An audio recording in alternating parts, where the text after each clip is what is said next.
Hello and welcome to Borg Tries to Fix It.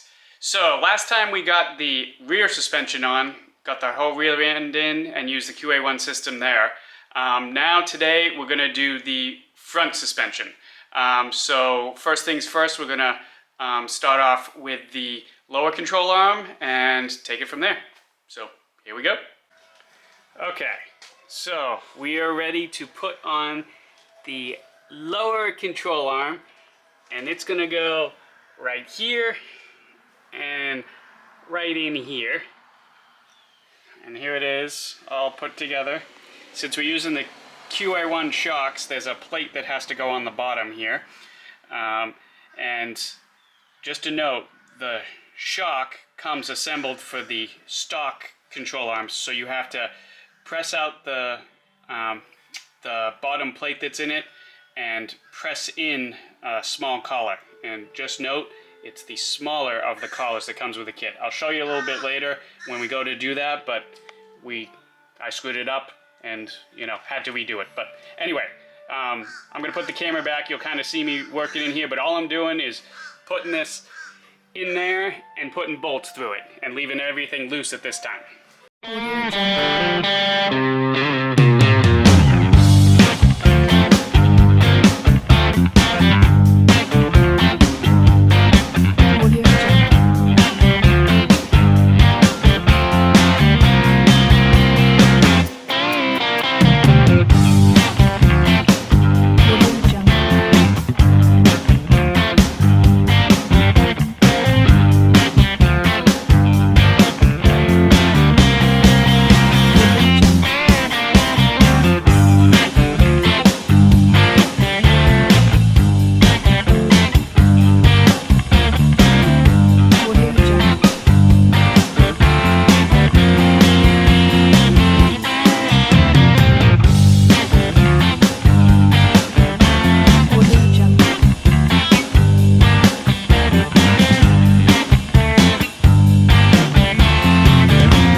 Okay, so this is in there, just loose.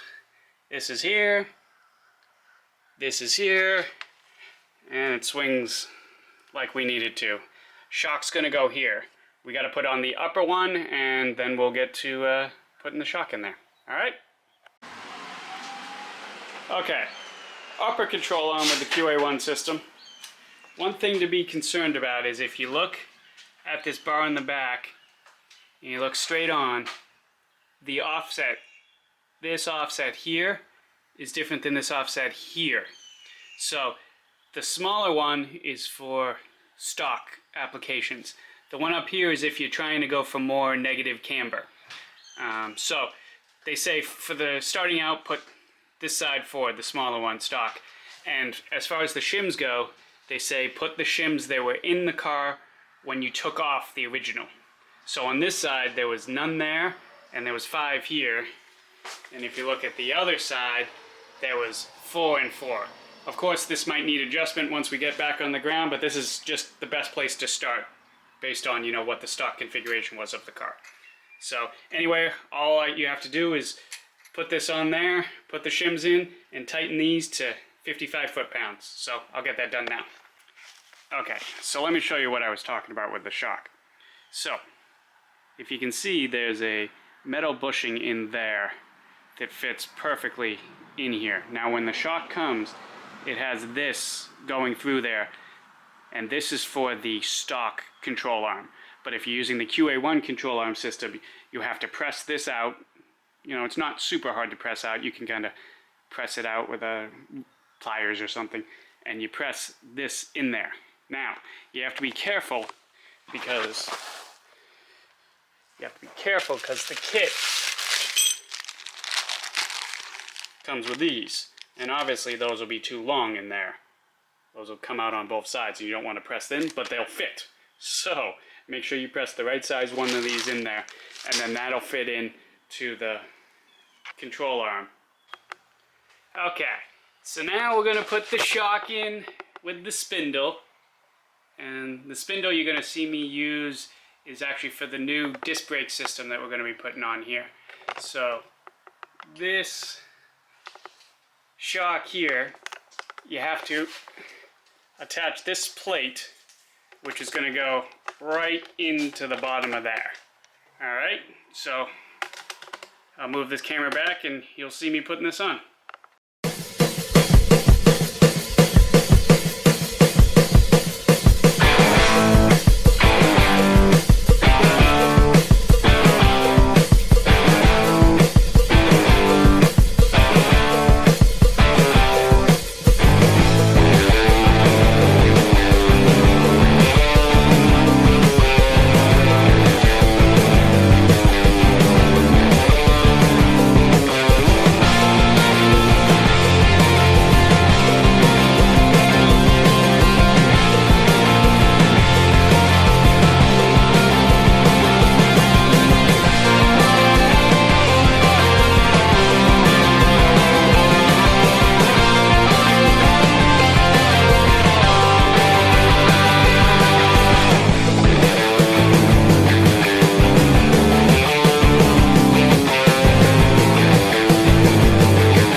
Okay, so we've got the spindle onto the upper ball joint here.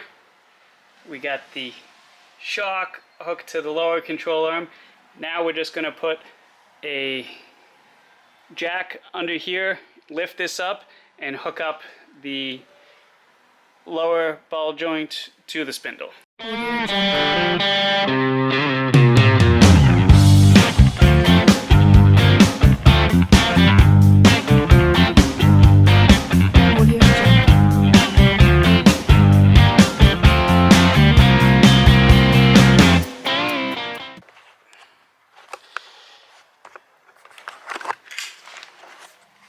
Okay, it's in.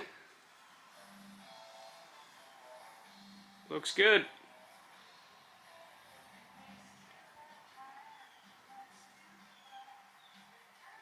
Overall, not too bad, but then again, I do have the entire front of the car torn off, so it makes stuff like this really easy. Anyway, looks good. Okay, so I don't know what it is about me and sway bars and forgetting to film us putting them on, but here's the sway bar installed. You can see right here, you see the link. The sway bar comes down, attaches to the bottom of the frame, and then continues off and looks exactly the same on the other side. This was super easy to put in. All we did was put these in first onto the frame and then did the links. So with that, the entire front suspension is done. Okay, so that's a wrap on the front suspension. Once again, I want to thank my dad for all his help. Definitely couldn't have done it without him. That was definitely a two-man job. There's a lot of holding things while you're tightening them and getting everything to torque. One thing I forgot to mention is you can torque the ball joints, you can torque the shock and everything, but you don't torque the lower control arm bolts until you get the car into the ground. So that's it. And you probably want to hold off on completely torquing the sway bar bolts until it's on the ground and have the weight of the car on there. But you can just keep those hand tight for now, and then once we get the wheels on, I'll take care of that. But overall, job was super easy. Like I said, you know, with the fenders off, that's definitely the time to do it.